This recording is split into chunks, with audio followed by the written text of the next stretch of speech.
ప్రధానంగా చాలా బాధ కలిగించే విషయాలు ఇవి. ఎందుకంటే ఒక కార్పొరేట్ కంపెనీకి ప్రభుత్వం నడిపిస్తున్న పోర్టుని దారదత్తం చేసినప్పుడు వాళ్ళు జరుపుకుంటున్న వ్యాపార కార్యక్రమాలని ఆధారం చేసుకుని భావితరాలకి తీవ్ర నష్టం జరిగే విధంగా వాళ్ళు చేస్తున్న ఈ ప్రయత్నాన్ని జనసేన ఈ ప్రజల తరఫున పోరాడడానికి ముందుకొచ్చింది. పాత్రికేయులు కూడా చాలామంది చాలా చక్కటి వార్తలు, విశ్లేషణ ఈ పోర్టు గురించి సంవత్సరాల నుంచి మీరు చేస్తూనే ఉన్నారు. గత 9 రోజుల నుంచి మేము ఈ ప్రాంతాల్లో పర్యటిస్తున్నప్పుడు మాకు అనేక రిప్రజెంటేషన్స్ ప్రజల ద్వారానే అందుకుంటున్నాం. అధ్యక్షుల వారు ప్రత్యేకంగా ఈ కాకినాడ సీ పోర్టు గురించి ఈస్ట్ గోదావరి ప్రయాణం మొదలైనప్పటి నుంచి కూడా మాట్లాడుతూనే ఉన్నారు. ఎందుకంటే అది చాలా తీవ్రమైన సమస్య. దురదృష్టం ఏంటంటే మత్స్యకార కుటుంబాలకు, ఇక్కడ నివసిస్తున్న ప్రజలకి పర్యావరణ నష్టం ఏ విధంగా భావితరాలకి ఇంకా నష్టం కలిగిస్తుందో వాళ్ళకి ఇంకా అర్థం కావడం లేదు. మా రీసెర్చ్ టీం కూడా అతి కష్టంగా ఆ ప్రాంతాలకి బోట్లో వెళ్ళి ఈ చిత్రీకరించడం ఒక పెద్ద ఎక్సర్సైజ్గా మారింది. చాలా అడ్డంకులు ఎదుర్కొన్నారు. పోలీసు అధికారులు, ఇతర అధికారులు ఆపారు వాళ్ళని ఈ డాక్యుమెంటరీ తయారు చేస్తున్న సందర్భంలో. అయినా కానీ నిజాన్ని వెలుగులో తీసుకురావాలి, మీకు ఇమేజ్ ద్వారా అక్కడ జరుగుతున్న పరిస్థితి మీకు చూపిస్తే స్పష్టంగా ఈ సమస్య ఎంత పెద్దదో మీకు అర్థమవుతుంది అనేది ఒక ప్రయత్నం చేశాం. ప్రభుత్వంలో ఉన్న పెద్దలు ఇటువంటి వ్యక్తులకి అండగా నిలబడ్డాం. కాకినాడ సీపోర్ట్స్ ఏ విధంగా అన్యాయంగా, అక్రమంగా ఇక్కడ కార్యక్రమాలు చేస్తున్నారో మీ అందరికీ తెలిసిందే. స్వయాన జాయింట్ కలెక్టర్ గారు ఆగస్టు 11న తేదీన ఆ ప్రాంతంలో మరి సర్ప్రైజ్ విజిట్ చేసి చెకింగ్ చేసి సుమారు 16 లారీల బియ్యాన్ని సీజ్ చేయడం జరిగింది. ఆ రిపోర్ట్ ఇంకా పూర్తి స్థాయిలో బయటికి పెట్టలేదు, కానీ మీ అందరికీ తెలుసు ఏ కారణాల వలన అది బయట పెట్టలేదు. ఇటువంటి అన్యాయాలు జరుగుతున్నప్పుడు ప్రజల తరఫున నిరంతరంగా పోరాడడానికి, ప్రజా సమస్యల గురించి గలమెత్తి మాట్లాడడానికి మా నాయకులు ఎప్పుడు వెనకాడరు.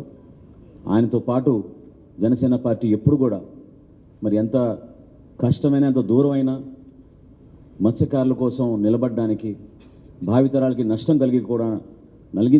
కలిగించకుండా మేము చేసే ఈ ప్రయత్నంలో మీకు చూపించిన ఈ డాక్యుమెంటరీ. అయితే దీంట్లో ఇంకా బాధ కలిగించిన విషయం ఏంటంటే కనీసం కార్పొరేట్ సోషల్ రెస్పాన్సిబిలిటీ అనేది ఉంటుంది ప్రతి సంస్థకి. మొన్న మేమందరం రెల్లి కాలనీకి వెళ్ళాం. రెల్లి కాలనీలో మేము శానిటేషన్ వర్కర్స్ తోటి ఒక ఇష్టాగోష్ఠి కార్యక్రమం ఏర్పాటు చేసుకున్నప్పుడు వాళ్ళు వివరించిన బాధ, వాళ్ళు ఎదుర్కొన్న సమస్యల గురించి చలించిపోయి తప్పకుండా మీ ప్రాంతానికి వచ్చి సందర్శిస్తామని పవన్ కళ్యాణ్ గారు ఆ రోజు హామీ ఇచ్చారు. ఆ విజిట్ మమ్మల్ని చాలా కదిలించింది.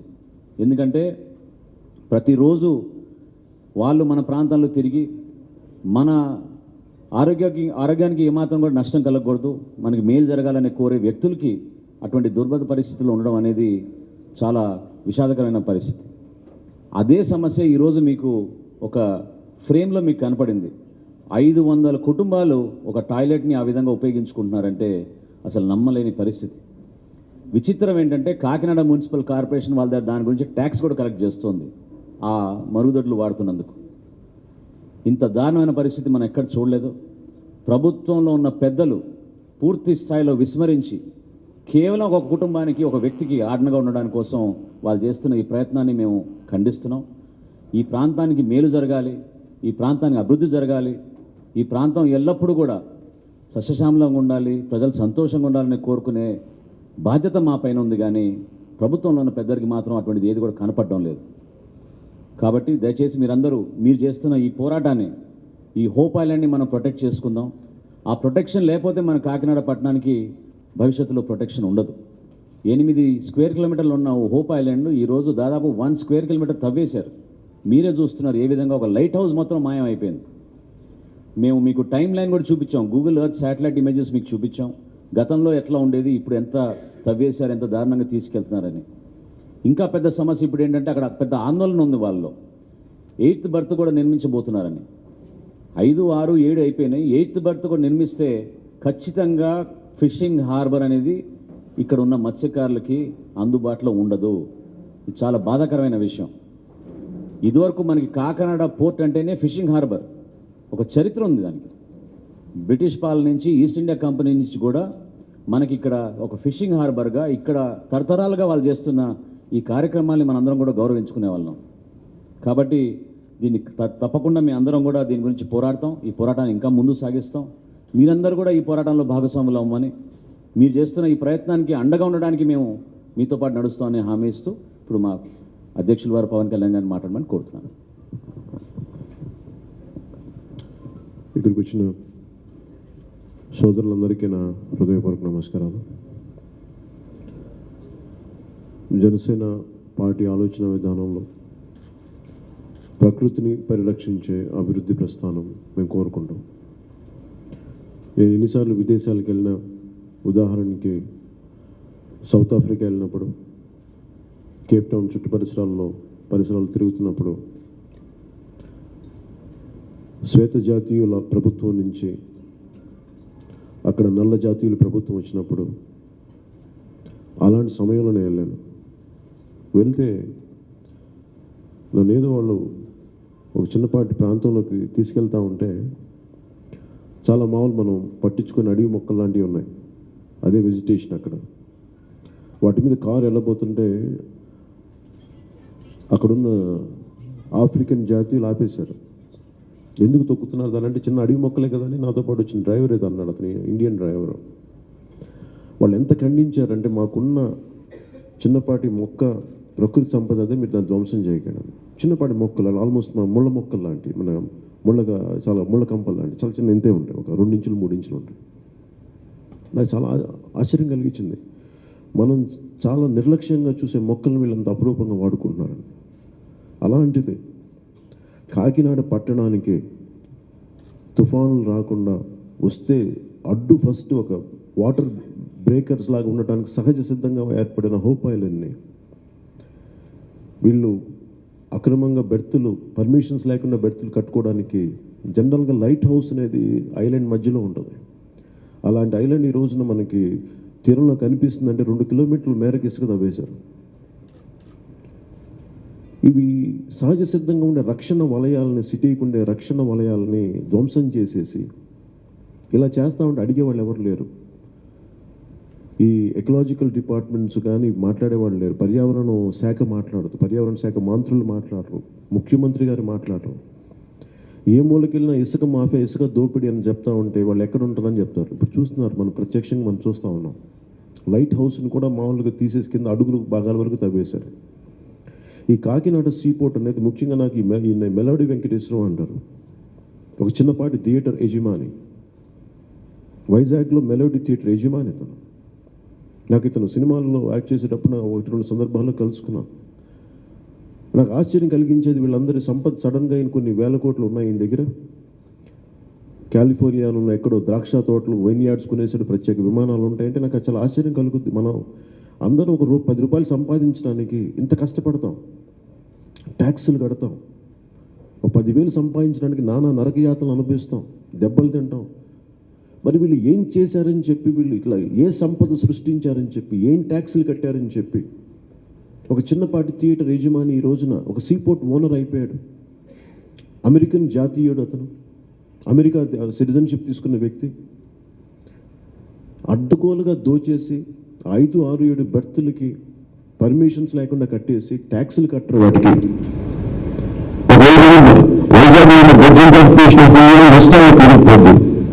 ఇక్కడ బ్రిడ్జింగ్ వరకు ఇక్కడ ఇసుక తీయడానికి డ్రెడ్జింగ్ మిషన్స్ ఇక్కడ సింగపూర్ నుంచి తెప్పించుకుంటారు. ఆ కంపెనీలు కూడా మనం చెప్పిన బినామీ పేర్ల మీద. వైజాగ్లో కొంతమంది దూరంలో ఉన్న వైజాగ్ నుంచి డ్రెడ్జింగ్ కార్పొరేషన్ ఆఫ్ షిప్పింగ్ వాడచ్చు ఇసుక మ్యాట్ తీయడానికి. అవే సింగపూర్ని తీసుకొస్తారు. ఏ విధంగా చూసినా వీళ్ళు అడ్డగోలుగా దోచేస్తూ ఉన్నారు. ట్యాక్సులు కట్టరు, వీళ్ళు పర్మిషన్స్ తీసుకోరు. మరి వీళ్ళు వెనక్కి ఎవరున్నారు, ఎవరు అందున్నారు? ఒక సామాన్య ఒక మెలోడీ థియేటర్, ఒక థియేటర్ అయిపోయే వ్యక్తికి ఇంత అండదండలు, ఇంత ధైర్యం ఎక్కడి నుంచి వస్తుంది? ఎవరు మాట్లాడతారు దీని గురించి? ముఖ్యమంత్రి మాట్లాడు, ఆయన మాట్లాడరు, ముఖ్యమంత్రి గారు. అంతకుముందు ప్రభుత్వాలు, ప్రతిపక్ష నాయకుడు జగన్మోహన్ రెడ్డి గారు మాట్లాడరు. అంటే వీళ్ళందరూ కుమ్మక్కి అన్నారా దీంట్లో? 2 ఒక వ్యక్తి, ఒక సామాన్య థియేటర్ నడిపే వ్యక్తి ఇంత అడ్డగోలుగా ఇన్ని వేల మత్స్యకారుల కుటుంబాలని అడ్డగోలుగా దోచేస్తుంటే, పర్యావరణాన్ని ధ్వంసం చేస్తుంటే ఒక్కడు అడగడు, ప్రతిపక్ష నాయకుడు అడగడు, ముఖ్యమంత్రి అడగరు. ఒకవైపు కూర్చోబెట్టి మేము మత్స్యకారులకు అండగా ఉన్నామని చెప్తారు, పర్యావరణానికి అండగా ఉన్నామని చెప్తారు. జెండాల పాతి, వీళ్ళు పార్టీ జెండాల పాతి వ్యాపారాలు చేసుకోవడానికి పనికొస్తున్నారు తప్ప ప్రజాస్వామ్యాన్ని కాపాడడానికి లేరు, ప్రకృతిని పరిరక్షించడానికి లేరు. ప్రతి ఒక్కరు వీడి జేబుల్లో సొమ్ములాగా ఒక్కొక్కడు అడ్డగోలుగా దోచేస్తూ ఉన్నారు. మాట్లాడుతూ ముఖ్యమంత్రి గారు ఇళ్ళకి మేము కట్టించిన రోడ్లు, మేము కట్టించిన ఇల్లు, మేము కట్టించిన మరుగుదొడ్లు అంటారు. చూసారు ఒక్కొక్క మరుగుదొడ్లు 500 మంది వాడుకుంటారా దాన్ని, ఒక బాత్రూమ్ని? ఒకసారి లోకేష్ గారిని తీసుకెళ్ళాలి లోపలికి, ఎలా ఉంటుందో చూపిస్తాను ఒకసారి, వస్తే నాతో పాటు. అంత బాధ కలిగించే అంశాలు. నేను ఒకసారి ఇక్కడ యూఎస్లో నాకు ఒక మీటింగ్కి వెళ్తే, నాకు ఫస్ట్ అక్రమ రవాణా జరుగుతుంది నాకు ఇక్కడ తెలియలేదు, నాకు అమెరికాలో తెలిసింది. ఒక ఆఫ్రికన్ స్టూడెంట్ నా దగ్గరికి వచ్చాడు. మీరు ఆంధ్రప్రదేశ్ ఏదో మాట్లాడి తెలుగు అంటే నన్ను అడిగాడు, నేను ఆఫ్రికా దేశం నుంచి వస్తున్నాను, మీ బియ్యం ఎందుకు ఇంత మోసపోతుందంటే, ఎందుకు మీరు చీట్ చేస్తారని అడిగాడు. నువ్వు పాలిటిక్స్లో ఉన్నావు నన్ను అడుగుతుంటే నాకు తెలియదు అంటే అప్పుడు చెప్పాడు నాకు ఈ కాకినాడ పోర్టు పేరు చెప్పాడు. మొన్నటికి మనం 2018లో జాయింట్ కలెక్టర్ దాన్ని రైడ్ చేస్తే అనేక టన్నుల బియ్యాన్ని, 100 టన్నులు, దాదాపు 1500 టన్నుల బియ్యం ఎక్స్పోర్ట్ చేస్తా ఉన్నారు. 1000 టన్నులు పామాయిల్ వెళ్ళిపోద్ది. ఫుడ్ డిస్ట్రిబ్యూషన్ స్కీమ్ నుంచి మన రేషన్ షాపులకు వెళ్ళాల్సిన ఇక్కడ అక్రమంగా వెళ్ళిపోతూ ఉన్నాయి. నేను పదే మొత్తుకున్నాను ప్రతి సభలో. దీని గురించి ప్రభుత్వం చెల్లించిందండి. జాయింట్ కలెక్టర్ ఇప్పుడు నేను చెప్పానంటే తప్పు అనుకుందాం, అభియోగం అనుకుందాం. మరి జాయింట్ కలెక్టర్ పట్టుకుంటే ఆ కేవీ రావు అనే ఆ వ్యక్తిని ఎందుకు పిలిపించరు ఇక్కడికి? మేము ఇదే నిర్ణయించుకున్నాం. కొంతమంది స్థానికంగా కొంతమంది తెలిసిన అమెరికన్ సెనేటర్స్ కొంతమంది ఉన్నారు, వారితో మాట్లాడతాం. కేవీ రావు గారు చేసే అక్రమాల గురించి కాబట్టి వారికి ఒక వినతి పత్రం ఇస్తాం. వీలైతే FBI కూడా కొంత రిపోర్ట్ చేసే ఆలోచన ద్వారా ఉన్నాను నేను. ఖచ్చితంగా మీరు ఇంత కొంచెం అడ్డగోలుగా నేను ఇదే చెప్పదలుచుకున్నాను అమెరికన్ ప్రభుత్వానికి కూడా. పర్యావరణ విధ్వంసం చేసే వ్యక్తి అక్కడ మీ దేశంలో ఉన్నాడు, మా మత్స్యకారుల జీవితాన్ని నాశనం చేస్తున్నాడు, పట్టించుకోడు. ఇన్ని 100 కోట్లు 1000 కోట్లు మీరు దోచేస్తా, కనీసం మత్స్యకారులకు బాత్రూమ్ కట్టి పెట్టలేదు కార్పొరేట్ సోషల్ రెస్పాన్సిబిలిటీ కింద. అడిగేవాళ్ళు ఎవరు లేరు. కానీ మాట్లాడితే జగన్మోహన్ రెడ్డి గారు రోడ్ల మీద తిరుగుతారు, ముఖ్యమంత్రి గారు విదేశాలు తిరుగుతుంటారు, మాట్లాడితే ఊసరి వెళ్ళలాగా మాటలు మారుస్తూ ఉంటారు. ఎక్కడో చాలా యువతలో ఉన్న యాంగ్స్ ఏంటంటే మేము ఎందుకు వస్తాం, ఎందుకు ఇంత మాట్లాడుతున్నాం అంటే కేవలం ఓట్ల కోసం మేము విసిగిపోయాం. ఓట్లు మాకు ఇవని మార్పు కావాలని కోరుకుంటున్నాం. జనసేన ఎందుకు కూడా ఈ మార్పు కావాలని కోరుకుంటున్నాం. మీరు తెలుసు మీరు ఎంత కష్టపడి సంపాదిస్తారు, మరి ఏం కష్టపడ్డారని చెప్పి వీళ్ళందరికీ 1000 కోట్లు చేసినాయి. అందుకని మేము దీన్ని ప్రత్యేకించి కాకినాడ సీ పోర్ట్ని అంతర్జాతీయ దృష్టికి తీసుకెళ్తాం. ఇక్కడ దోపిడీ ఎలా జరుగుతుంది, ప్రకృతి పర్యావరణానికి విధ్వంసం ఎలా జరుగుతుంది. ఆ కేవీ రావు గారు అనే వ్యక్తిని భారతదేశానికి రప్పించి రాష్ట్ర ప్రభుత్వానికి ప్రజలకు ఎక్స్ప్లెనేషన్ ఇప్పించాలి. ఆయన్ని ఖచ్చితంగా తీసుకొచ్చి ప్రభుత్వ డిపార్ట్మెంట్స్ ఆయన అకౌంటబుల్ చేయాలని. దీనిని ఆయన పిలిపించట్లేదు, కేవీ రావు గారు ఇక్కడ పిలిపించట్లేదంటే నేను పత్రికాముఖంగా చెప్తాను, దీంట్లో జగన్మోహన్ రెడ్డి గారు మౌనంగా ఉన్నా కానీ, ముఖ్యమంత్రి గారు మౌనంగా ఉన్నా, లోకేష్ గారు మౌనంగా మీ ముగ్గురికి దీంట్లో పాత్ర ఉందని మేము విశ్వసిస్తున్నాం. ఆయన పిలిపించట్లేదంటే మీకు దీంట్లో మీ ముగ్గురికి దీంట్లో భాగస్వామ్యం ఉంది, ఇంట్లో ప్రతిపక్ష నాయకుడు జగన్మోహన్ రెడ్డి గారితో సహా. మీరు బయటికి రావాలి, అతన్ని భారతదేశానికి పిలిపించాలి. ఎప్పుడు అమెరికా నుంచి వస్తారు, ఎవరో సీక్రెట్గా ఎవరో ఇంట్లో ఉంటారో వచ్చేసారు వెళ్ళిపోతారు ఆయన. సో ఇవన్నీ చూస్తుంటే ఇంతమంది మీడియా నుంచి మీరందరూ ఎంత బయటికి తీసుకొచ్చిన విషయాన్ని కూడా ప్రభుత్వాలు పట్టించుకుని మరి దీనికి సహజ సిద్ధంగా ఉన్న ఫిషింగ్ హార్బర్స్ మామూలుగా ఏ మూలకెళ్ళిన ఉత్తరాంధ్ర నుంచి ఏ మూలకెళ్ళిన ప్రతి మత్స్యకారులు అడిగిన నాకు ఫిషింగ్ హార్బర్ కావాలని. మరి ఎట్లా మత్స్యకారులు మన జీవితంలో మన భాగస్వామ్యం కాదా? ప్రభుత్వాలు పట్టించుకోవాలని ఏ మూలకెళ్ళిన ఫిషింగ్ హార్బర్ కావాలి. ఉన్న ఫిషింగ్ హార్బర్ని ధ్వంసం చేస్తారు, కొత్త ఫిషింగ్ హార్బర్స్ నిర్మించరు. ఉన్న ఫిషింగ్ హార్బర్స్ని ధ్వంసం చేస్తారు. ఇవన్నీ నాకు చాలా బాధ కలిగించే అంశాలు. అందుకని మేము దీన్ని చాలా తీవ్రంగా తీసుకుంటున్నాం. దీన్ని ఖచ్చితంగా తీసుకెళ్ళి అమెరికన్ రిలేటెడ్ కాలిఫోర్నియా FBI కూడా మేము చెప్పదలుచుకున్నాం. దీన్ని FBI 100% ఆయన గురించి విచారించమని చెప్పి వాళ్ళు కూర్చోబెట్టిన ఒక లెటర్ రాసే ఆలోచనలో ఉన్నాం. ఖచ్చితంగా కేవీ రావు గారు దీని బాధ్యత తీసుకోవాలి, మీరు వచ్చి ఎక్స్ప్లెనేషన్ ఇవ్వాలని చెప్పి నేను పత్రికా ముఖ్యంగా ముఖ్యమంత్రి గారికి, జగన్మోహన్ రెడ్డి గారికి, లోకేష్ గారికి, కేవీ రావు గారికి వ్యక్తిగతంగా మీరు ఇక్కడ బయటికి రావాల్సిన అవసరం, తప్పించుకుని తిరిగితే కుదరదు, మీరు వచ్చి ఎక్స్ప్లెనేషన్ ఇవ్వాలి ఇక్కడ. Thank you sir. FBI manage చేయడం కుదరదు సార్. అది కూడా మేనేజ్ చేశారంటే మనం మరి మన అమెరికన్ గవర్నమెంట్ తప్ప మాట్లాడి ఒకవేళ మనం చేసి చూద్దాం.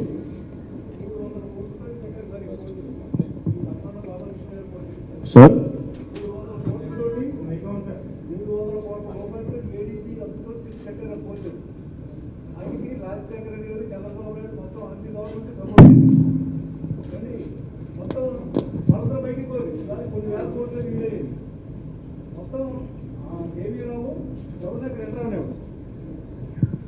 కేవీ రావు అనే వ్యక్తి అక్కడ ఎవరిని ఎంటర్ అనేవారు. ఆయన వల్ల కాంగ్రెస్లో ఉన్నప్పుడు రాజశేఖర రెడ్డి హయాంలో, చంద్రబాబు హయాంలో ఎప్పుడూ సపోర్ట్ చేస్తున్నారు. ఈ పోర్టుతో పాటు SEZ కూడా ఆయన కైంకర్యం అయిపోయింది. అవును, మొత్తం అంటే ఇప్పుడు కాకినాడ మేజర్ సీ వార్న్ ఉన్న ప్రాంతం అంతా అతని గుప్పిట్లోకి వెళ్ళిపోయింది. ఎవరు ఏం చేయలేరు సార్ అండి. అతను మీ అధికారంలోకి వస్తే ముందు సీ పోర్ట్ని రద్దు చేయగలుగుతారా, వాళ్ళ అగ్రిమెంట్ని మీరు క్యాన్సిల్ చేయగలుగుతారా? వాళ్ళ అగ్రిమెంట్ ప్రభుత్వం స్థాయి, ప్రభుత్వం దగ్గర నుంచి మేము ఖచ్చితంగా చిత్తశుద్ధితో ఉన్నాం.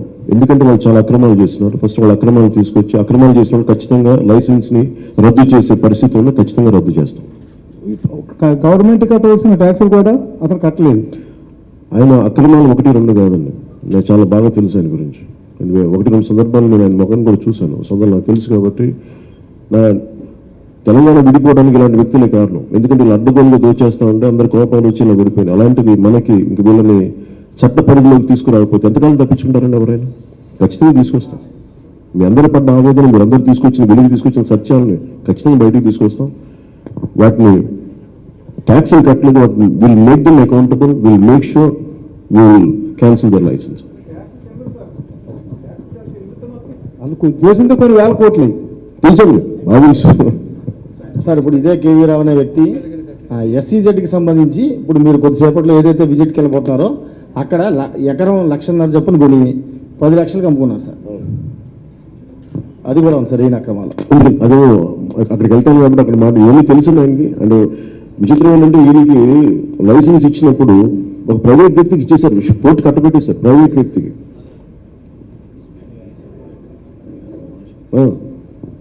కట్టి దాన్ని బిల్డింగ్ లీజ్ ఆపరేషన్లో జరగాలి, ఓనర్షిప్ ఇచ్చేసారు. ఇలాంటి ఇది ఇంక్లూడింగ్ మాట్లాడుతుంది చాలాసార్లు.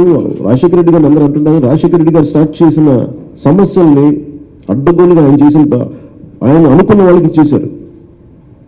దాన్ని ఖండించాల్సిన, ఆప్ చేయాల్సిన చంద్రబాబు గారు దాన్ని ఇంకా కంటిన్యూ చేస్తున్నారు. అంటే their hand in glove, both the parties, TDP and YCP are both hand in glove. ఈ కాకినాడ పోర్టు విషయంలో దర్ హ్యాండ్ ఇన్ గ్లో, అందరూ కలిపే ఉన్నారు. జగన్మోహన్ రెడ్డి గారు వైసీపీ మన ముఖ్యమంత్రిగా తెలుస్తా ఉంది, చాలా క్లియర్ కట్గా తెలుస్తూ ఉంది.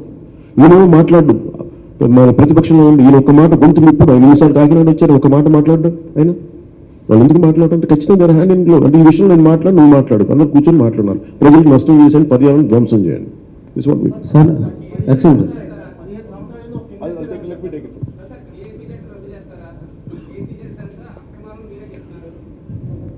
సార్ ఇది అలాగే బేసిక్ నువ్వు SEZ పాలసీస్కి we want bring out an accountability అండి.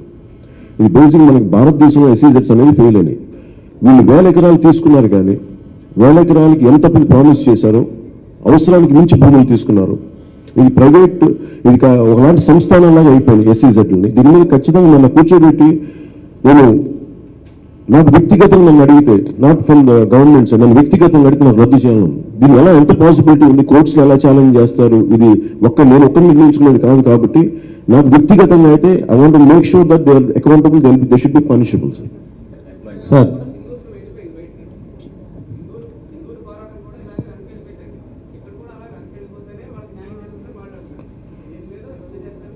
ఇది సింగూర్ ఈజ్ నాట్ జస్ట్ ఒక ఎగ్జాంపుల్ సార్. అది ఇది మేము we are very clear cut about 2 things. ఒకటి ఇన్వెస్ట్మెంట్స్ అండ్ ప్రైవేటైజేషన్, ఒకటి ఇన్వెస్ట్మెంట్స్, ఒకటి ఎంటర్ప్రీనియర్షిప్ని we don't want to discourage.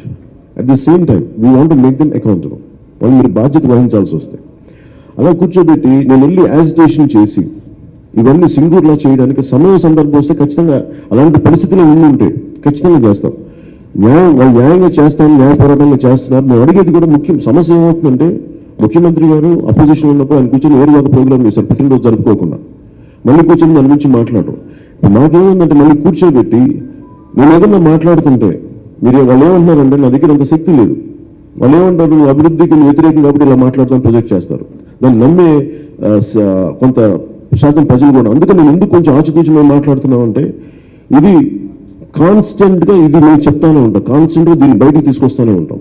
నాకు వ్యక్తిగతంగా ఫ్రమ్ పార్టీ సిద్ధాంతం కూడా అంటే ఎస్సీజెడ్ దాన్ని స్క్రూటినైజ్ చేయాల్సిన అవసరం ఉంది, అలాగే ఆడిట్ చేయాల్సిన అవసరం ఉంది. మీరు తీసుకున్న భూమికి ఎన్ని ఉద్యోగాలు ఇచ్చారు, ఎంత సంపద సృష్టించారు. ఒకవేళ నిర్ణీత సమయంలో మీరు సృష్టించినప్పుడు, చేయలేనప్పుడు దాన్ని భూమిని వెనక్కి తీసుకునే ఆలోచన విధానం కూడా నేను తీసుకెళ్తున్నాను. Thank you. ఎక్స్చేంజ్ సార్ ఇప్పుడు ఎస్సీజెడ్లో భూములు, రైతుల భూములు ఏ విధంగా లాక్కున్నారో, ఎస్సీజెడ్లో భూములు లాక్కున్నారో అదే విధంగా మరో భూ కుంభకోణం ముందుకు వచ్చింది.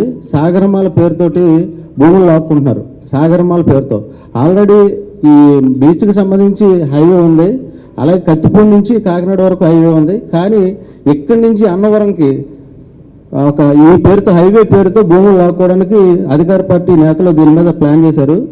అలాగే వాళ్ళ భూముల వైపు అలైన్మెంట్స్ కూడా మార్చేశారు. మొన్న మీ దృష్టికి తీసుకురావడం కోసం కొంతమంది పెద్దలు వస్తే మన వాళ్ళు అడ్డుకున్నారట. దాని మీద కూడా మీరు దృష్టి పెడితే బాగుంటుంది సార్. ఎస్సీజెడ్ ఏరియాలోనే ఇది కూడా స్టార్ట్ అవుతుంది. సాగరమాల పేరుతో తీసుకున్నాం, దాని మీద కూడా మీరు సీరియస్ గా తీసుకుంటే అలాగండి. ఇప్పుడు ల్యాండ్ ఎక్విజిషన్ మీద ఇప్పుడు నిన్న 2013 ల్యాండ్ భూసేకరణ చట్టం చాలా బలమైన చట్టం అది. దానిని స్టేట్కి నిర్వీర్యం చేసే అవకాశం కేంద్ర ప్రభుత్వం ఇచ్చింది. ఆ విషయంలో మోడీ గారు నేను తప్పు పట్టరు. వాళ్ళిద్దరు కూర్చోబెట్టి ఒకటే మాట్లాడతారు. చెప్పాను కదా, చాలా కన్వీనియంట్ పార్ట్నర్స్ మోడీ గారు, చంద్రబాబు గారు, జగన్మోహన్ రెడ్డి గారు, చంద్రబాబు గారు, వీళ్ళందరూ కన్వీనియంట్ పార్ట్నర్స్. భూసేకరణ విషయంలోకి వచ్చేటప్పటికి మోడీ గారు, చంద్రబాబు గారు ఇద్దరు ఒకళ్ళే. వాళ్ళు కూర్చొని మాట్లాడాలి. అది స్టేట్కి అవకాశం ఇచ్చింది సెంట్రల్ గవర్నమెంట్. మీరు మీ ఇష్టానికి దీన్ని అన్వయించుకోవచ్చు, మీరు నిర్వీర్యం చేయొచ్చు అని. దాంట్లో భాగంగా చేసే దాంట్లో ఇప్పుడు స్టేట్ మొన్న చెప్పింది. నేను మొన్న ల్యాండ్ ఎక్విజిషన్ యాక్ట్ సెమినార్ పెట్టినప్పుడు వాళ్ళ supreme former justice and justice Gopal Goud గారికి కూర్చున్నప్పుడు యూ ఆర్ వెరీ క్లియర్, చాలా అబ్సల్యూట్ క్లారిటీ మాకు ఏముందంటే దాన్ని మేము ఆఫ్ చేయాల్సి వస్తుంది. ఖచ్చితంగా భూసేకరణ చట్టాన్ని అడ్డగోలుగా మీరు రకరకాల ప్రాజెక్టుల పేరు మీద కానీ ఇష్టారాజ్యంగా మీరు అంటే మీకు ఇస్తాం, మీరు భూములు ఇస్తే ఇవ్వండి, లేదంటే నేను చెప్పిన పని లేదు నేను తీసేసుకుంటాం. వీటి మట్టుకు అలాంటి పరిస్థితులే కానీ వస్తే, అడ్డగోలుగా చేస్తే, ఇందాక వారు అడిగినట్టుగా మేము ఖచ్చితంగా ఇప్పుడు సింగూరు లాంటి ఉద్యమం కావాలి అంటే మరి స్టేట్ గవర్నమెంట్ చేయమని చెప్పండి. మీరు అడ్డగోలుగా మీరు అలైన్మెంట్ మార్చుకోమని చెప్పండి. రైతులు నష్టపోతున్న పరిస్థితులు వస్తున్నట్టు ఖచ్చితంగా సింగూరు లాంటి పరిస్థితులు కావాలి అంటే ప్రభుత్వం లాంటి విధానాలకి చట్టాలకు అతీతంగా ప్రవర్తిస్తున్నట్టు ఖచ్చితంగా అలాంటి పరిస్థితులు ఉత్పన్నమవుతాయి. అలాంటి పరిస్థితులు ఉత్పన్నమైనప్పుడు మేము రైతులు ఖచ్చితంగా అండగా ఉంటాం. Thank you sir.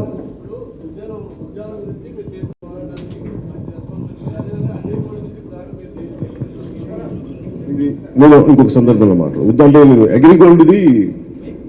అగ్రిగోల్డ్ చాలా మంది కుమ్మక్కైపోయారండి. అది మేజర్ ఏజెంట్స్ సఫర్ అవుతా ఉన్నారు. ఏజెంట్స్ని ఎవరైతే మన డబ్బులు కట్టారో వాళ్ళు చాలా ఇబ్బంది పెడతా ఉన్నారు. సో ఏజెంట్లు రక్షించాల్సింది. ఈ సమస్య ఏమవుతుందంటే కన్వీనియంట్గా కోర్ట్స్లోకి వెళ్ళిపోయినాయి. వాళ్ళకేమో ప్రభుత్వం అండగా ఉంటుంది. ఏదైనా కూర్చుని ప్రైవేట్ పార్ట్నర్స్, వాళ్ళకి తెలుగుదేశం సంబంధిత పార్ట్నర్స్ ఆ ప్రాపర్టీస్ తీసుకుని డబ్బులు వస్తాయని చెప్పి అది చాలామంది వచ్చి వెనక్కి వెళ్ళిపోతా ఉన్నారు. సో ఇది కొంచెం నేను ఇంత సూటిగా చెప్పడానికి ఎందుకు చెప్పలేకపోతే ఇంకొంచెం దాన్ని 2-3 తికమకల పరిస్థితుల్లో పెట్టారు దాన్ని. అందువల్ల కొంచెం అవగాహన చేసుకుని నేను దాన్ని బలంగా మాట్లాడతాను. సార్ వంతాడు మీరు వెళ్ళడం వల్ల ఆ సమస్యను బాగా వెలుగులో తీసుకొచ్చారు. వంతాడు మీరు వెళ్ళడం వల్ల